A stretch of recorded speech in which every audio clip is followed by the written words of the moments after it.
स्वर काव्यांजली मंच प्रस्तुत प्रवचनमाला रामकथा काव्यरचना आणि निरूपण हरिभक्तिपरायण सौ अंजली जोशी डोंबिवली। राम रावण युद्ध भाग पहिला।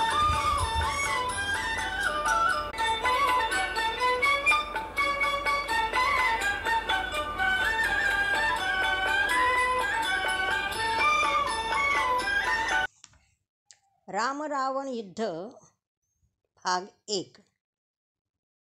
दुष्ट रावणाच्या तावडीतून सीतेची मुक्तता करण्यासाठी विजय नावाच्या मुहूर्तावर राम लक्ष्मणासह लंकेकडे निघालेले आहेत। बरोबर भली मोठी वानरसेना होती। वानरं म्हणजे माकडं नाहीत हं।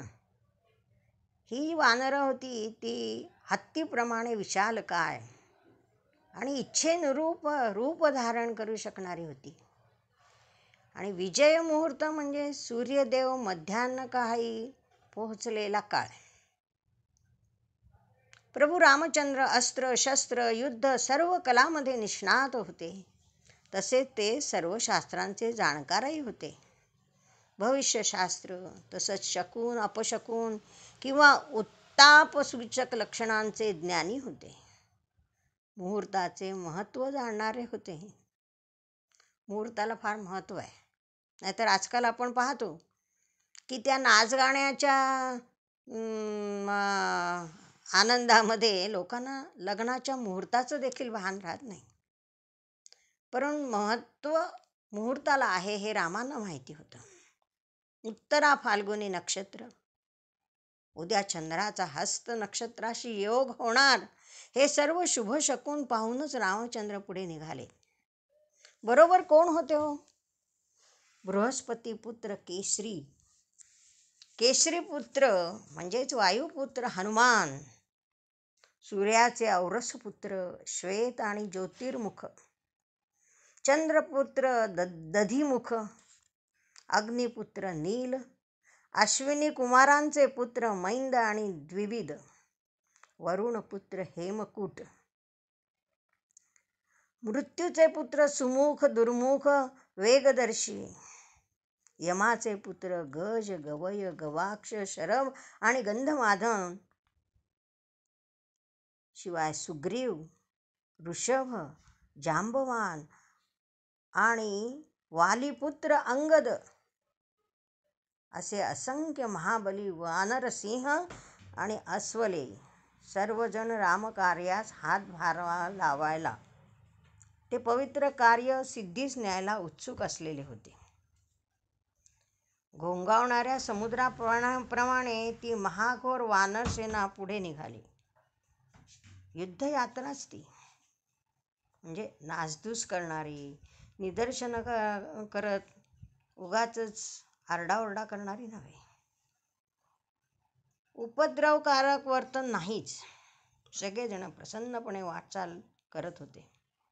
सेनेच्या आघाडीला मार्ग शोधणारा नील हा सेनापती होता।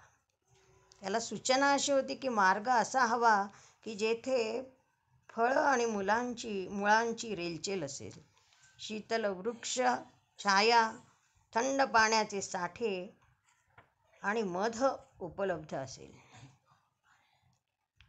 अग्रभागी पर्वताप्रमाणे विशालकाय असलेला गज, महाबली गवय आणि मत्त वृषभाप्रमाणे पराक्रमी असलेला गवाक्ष होता। वानर सैन्याच्या उजव्या बाजूला वानर पालक वानर शिरोमणी ऋषभ, डाव्या बाजूला दुर्जय आणि वेगवान गंधमादन। अंगदाच्या खांद्यावरती राजा सुग्रीव आरूढ झालेला आहे आणि हनुमंताच्या खांद्यावर प्रभू रामचंद्र आणि लक्ष्मण असे सेनेच्या मध्यभागी आहेत। का तर सर्वांना प्रोत्साहन देण्यासाठी। महाबाहू वृषभराज, जांबवान, सुषेण आणि वेगदर्शी हे तिघेजण सेनेच्या पिछाडीचं रक्षण करतायत। सर्व सेना वाटचाल करीत करीत सह्यागिरी, अनेक नद्या, सरोवरे, मलय पर्वत, शेवटी महेंद्र पर्वत आणि मग त्या सागर तटावरती आली. ज्याचा पैल तीर अत्यंत दूर, मध्ये कोणीही आश्रयस्थान नाही, क्रुद्ध मगरी आणि भयंकर विषसर्पांनी भरलेला तो समुद्र, दुष्ट राक्षसांचा निवास असलेला अगाध गाढ असा तो महासागर, तो उल्लंघून जायचा कसा? नद्यांचा स्वामी असलेला तो अक्षोभ्य सागर, राजा सगरानं खोदविलेला होता तो समुद्र. प्रभू रामचंद्र हे सागराचेच वंशज, तेव्हा रामाने त्याला विनवावे असे विभीषणाने त्याला सुचवलं. राम 3 दिवस समुद्र तटावर दर्भासनावर बसून प्रार्थना करीत होते. उशासन पसरून धरणे धरून बसले होते, पण समुद्र दर्शन देईना. शेवटी रामाने क्रुद्ध होऊन एक भयंकर बाण काढला. समुद्र शुष्क करायलाच निघाले होते ते, तेव्हा समुद्र प्रकट झाला. समुद्राच्या मध्यातून स्वतः सागर मूर्तिमान होऊन प्रकट झाला. त्यानंच मग दोघांच्याही भल्याचा मार्ग सुचवला, सेतुबंधनाचा. त्या मग अमोघ बाणाचं काय झालं हा प्रश्न येतो. तो तेजस्वी बाण जिथे कोसळला तिथे मरुभूमी तयार झाली. रामानं त्या मरुभूमीला वरदान दिलं की येथे रोग जराही उरणार नाही. ही भूमी पशूंसाठी हितकर होईल, फल मूल रससंपन्न राहील, येथे दुधा तुपाची रेलचेल राहील, अनेक औषधी निर्माण होतील, असा आशीर्वाद दिला. आता प्रत्यक्ष सागराच्या सांगण्यावरूनच वानरश्रेष्ठ नलाकडून सेतू बांधण्यात आला. नल हा आपला पिता विश्वकर्माप्रमाणेच स्थापत्यात निपुण होता. नलाच्या नेतृत्वाखाली लाखो वानरांनी एकजुटीने काम सुरू केलं. अनेक पर्वत शिखरं आणि झाडे सागरात आणून टाकली. काही वानरे सूत्र धरून बसले होते. एकोप्याने चाललेलं हे कार्य पाहून दिशा देखील मूड झाल्या. रामनाम प्रभावानं दगड पाण्यावर तरंगले. खारीसारख्या छोट्या मोठ्या प्राण्यांनीही या संघ कार्याला पवित्र कार्य समजून हातभार लावला. या खारीच्या गोष्टीचा उल्लेख वाल्मिकी रामायणात नाही आहे बरं का. रात्रंदिवस वानर सेना झटत होती. भ्रष्टाचार जराही नाही. खोटी बिलं, खोटे खोटे टेंडर भरणं, ठरलेल्यांनाच कामं देणं किंवा उगाचच काम लांबणीवर टाकणं नाही. आपला बांद्रा वरळी सिलिंग सेतू, जास्त बोलायला नको. किती कोटीच्या जागी किती कोटी लागले, का लागले ते न बोललेलंच बरं. असो, तर वानरांनी पहिल्या दिवशी 14 योजना, दुसऱ्या दिवशी 20, तिसऱ्या दिवशी 21, चौथ्या दिवशी 22 आणि 5व्या दिवशी 23 योजना असा एकूण 100 योजने लांब व 10 योजने रुंद असा सेतू बांधून काढला. अत्यंत दुष्कर, बिकट, अचिंत्य, अभूतपूर्व असा काम लीलया पार पडलं. दशरथ पुत्र श्रीराम वानरसेनेसह समुद्र पार करून आले. सुवेल पर्वतावरून त्यांनी विश्वकर्म्याने निर्मिलेल्या त्रिकुट पर्वताच्या रमणीय शिखरावर अत्यंत सुंदर ढंगाने वसवलेल्या लंकापुरीचं निरीक्षण केलं. 10 योजने लांब, 20 योजना रुंद, सोन्या चांदीचे तट, सहस्त्र खांबांनी तोललेला चैत्य प्रासाद म्हणजे रावण महाल, धनधान्य आणि मनोवांछित वस्तूंनी भरलेली अत्यंत मनोहर सुवर्णमयी स्वर्गतुल्य नगरी. रामांनी लंका पाहिली. त्या लंकेवर चढाई करण्यासाठी रामांनी युद्धशास्त्राच्या नियमांना अनुसरून सेनेचे विभाग केले. आपल्या विशाल सेनेचं पुरुष व्यूह त्यांनी रचलं आता हे पुरुष व्यूह म्हणजे काय समजून घेण्याचं आहे. हृदयस्थानी नील आणि अंगद, उजव्या पिछाडीला ऋषभ, डाव्या पिछाडीला दुर्जय आणि वेगवान कपिल श्रेष्ठ गंधमादन. राम लक्ष्मण या पुरुष हृदयाच्या मस्तकस्थानी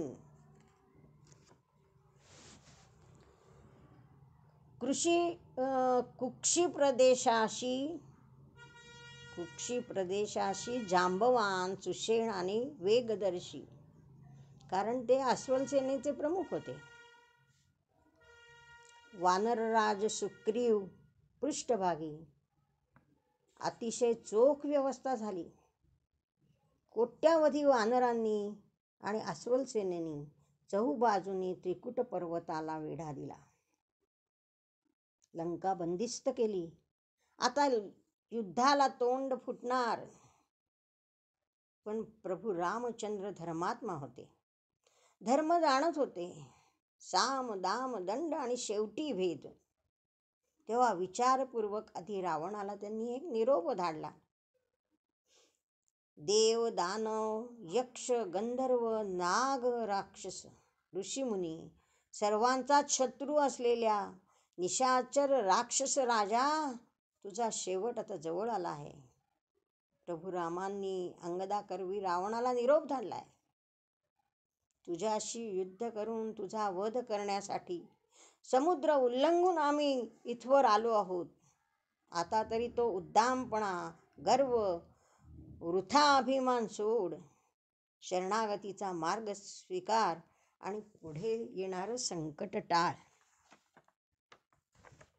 रावणा, तुझी सर्व राज्य संपदा आणि तुझा पूर्ण वंश, तुझं सारं राक्षस कुळ जाळून टाकण्या एवढे सामर्थ्य आमच्यामध्ये आहे.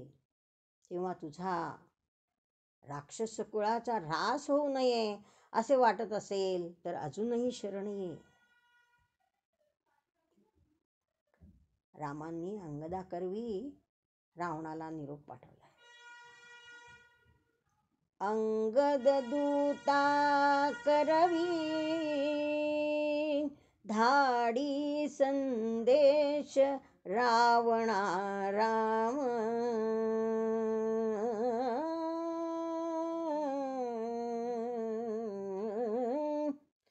अंगद दूता करवी धाडी संदेश रावणा राम.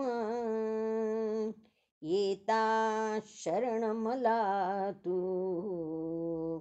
साम उपाय टळेल संग्राम राम. दुष्टा, माझी मैथिली मला परत दे, नाहीतर तुझा अंत आता निश्चित आहे. तुझ्या पाप कर्माचा घडा भरलाय. शरण आलास तर हे संकट टाळू शकतोस, नाहीतर जे घडेल त्या सत्यातलं गूढ समजावून घे. तुझं नावही या भूमीवर राहणार नाही.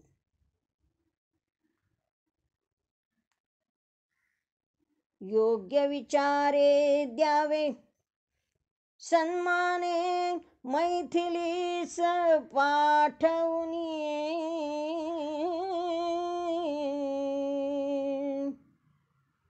अथवा स्वीकाराया मृत्यू स्वभावे तयार त्वाचिरणी.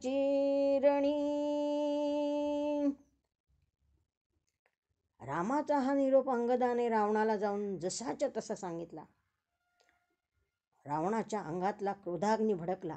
तो चवताळून ओरडून उठला. या मूर्ख वानराचा गळा दाबून जीव घ्या. याची एवढी हिंमत? चिरडून टाका त्याला. करावध रे या दुष्ट वानराचा, करावध रे या दुष्ट वानराचा.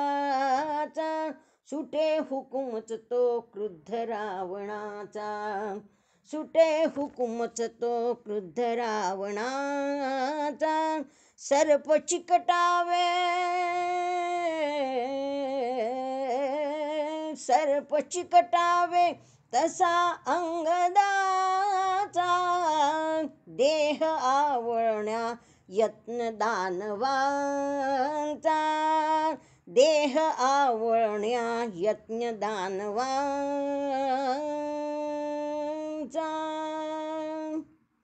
सगळ्या दानवांनी त्या अंगदाला आवळण्याचा प्रयत्न केलाय. रावणाचा हुकूम ऐकताच सगळे सर्प चिकटावे तसे अनेक राक्षस अंगदाला कवटाळू लागले, त्याचा देह आवळू लागले, अक्षरशः तुटून पडले त्याच्यावर. पण अंगद हा महाबलाढ्य आहे. त्या सर्व राक्षसांवर तो त्या सर्व राक्षसांना उचलून किंवा त्यांना धरून तो पक्षासारखा आकाशात उडाला आणि परत भूमीवर पडला. सर्व राक्षस दाणकन भूमीवर आपटले. अंगद राक्षसाच्या उंच भवनावर दाण पावले आपटीत चालू लागला.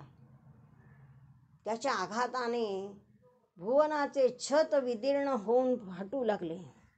रावण क्रोधाविष्टित झाला, बेभाम झाला. क्रोधाने त्याने युद्धाचे आव्हान स्वीकारले.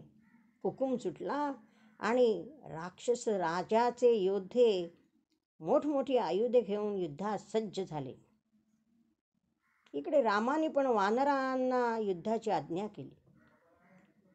वानर सैन्याने सिंहनाद केला. तेथील जमीन आणि आकाश दुमदुमून गेले. लंकेतील भवनांचा चक्काचूर करायला हे सर्व सरसावले होते. तटबंदीवर चढले, उड्या मारीत गर्जना करीत लंकेवर तुटून पडले. वानर राक्षसांचं तुंबळ युद्ध जुंपलं. राक्षसांनी ढोल नगारे वाजवायला सुरुवात केली, शंख फुकले, सारा मलय पर्वत दुमदुमला, भयंकर रणकंदन माजलं. राक्षसगण गदा शक्ती शूळ परशु अशी निरनिराळी आयुध घेऊन, तर वानरगण मात्र विशाल दगड, पर्वत शिखर आणि वृक्ष घेऊन लढू लागले. आपल्या नखांनी आणि तीक्ष्ण दातांनी राक्षसांना जखमा करू लागले. राक्षस सैन्य मारले जाऊ लागले. अवयवांचे भाग उडून कैक योजना दूर फेकले जाऊ लागले. प्रेतांचा खच पडला. राक्षसगण रावणाचा तर वानर सेना श्रीरामांचा गजर करीत होती. दोन्ही पक्ष तुल्यबळ होते. प्रचंड पराक्रमी आणि जिंकण्याच्याच इराद्याने लढणारी, प्राणांची पर्वा नाहीच म्हणे कुणाला. प्रत्यक्ष यमाचे 5 पुत्र गज, गवाक्ष, गवय, शरभ आणि गंधमादन वानर सेनेचे रक्षणास तयारच होते. अक्षरशः प्रलय काळ उतरला होता. हत्तीचे चित्कार, घोड्यांचे किंकाळणे, रथाच्या चाकांची घरघर, शंख दुमदुमींचे आवाज आणि वानरांच्या निनादाने पृथ्वी, आकाश, समुद्र अगदी निनादून गेलं होतं. घनघोर युद्ध चालू आहे. चक्रे, चरणे, हस्त, सर्व अस्त्रे व शक्तींचा उपयोग होऊ लागला. भीषण धुमश्चक्री माजली. कोणीच मागे हटेना. आता जय तरी कुणाचा होणार? राक्षसगण वानरांना भिंदीपालांनी आणि शूलांनी विदीर्ण करू लागले. आणि वानरही वृक्ष आणि शैल शिखरांनी लढत होते. रक्ता मासाचा नुसता चिखल झाला होता. राक्षस वानरांमध्ये मग द्वंद्व युद्धही सुरू झाली. सत्याचा जय होणार की असत्याचा? त्या युद्धाचे वर्णन राम रावण युद्ध भाग 2 मध्ये.